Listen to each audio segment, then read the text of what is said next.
Finn has a satisfying poop on a walk, he loses his mind with joy. He spins in circles, he revolves, he rotates, he jumps on my husband usually and plays and is just so excited.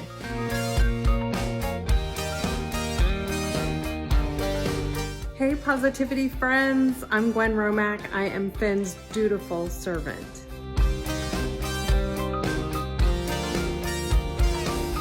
Finn is a Vizsla mixed with Beagle and Pit Bull, which is a tremendous amount of intensity and emotion. And he demands a lot of time and attention, but he is the most lovable dog with so many personality quirks and wonderful facial expressions. He cracks us up, and he cracks his fans up too. We got Finn, originally we had intended just to foster him.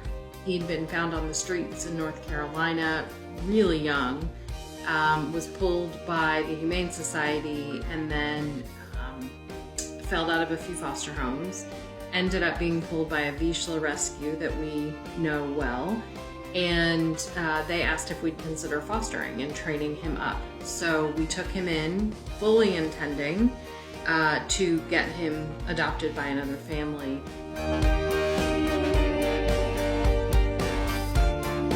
I began posting every Saturday in Finn's voice weekly updates about his experiences that week, new things he was going through, his difficulty training us humans that he'd been assigned to rescue.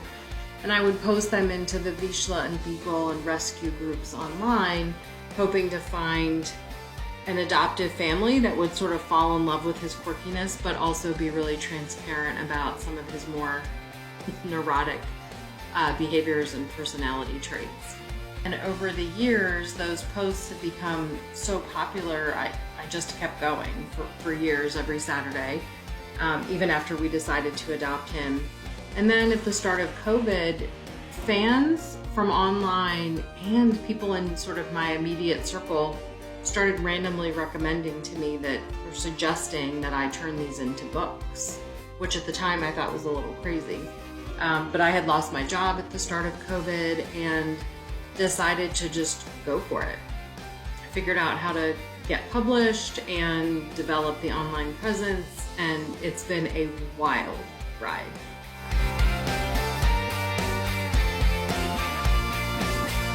My best advice for rescuing any dog is to give it 3 or 4 months. You never know what their personalities are really going to be like until they have fully had time to adjust and relax in their new environment.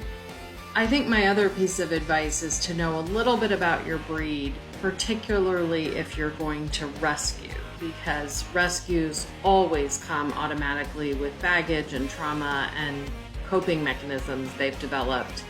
And when you layer on top of that breed-specific traits, you really need to think about what makes sense for your family and your situation.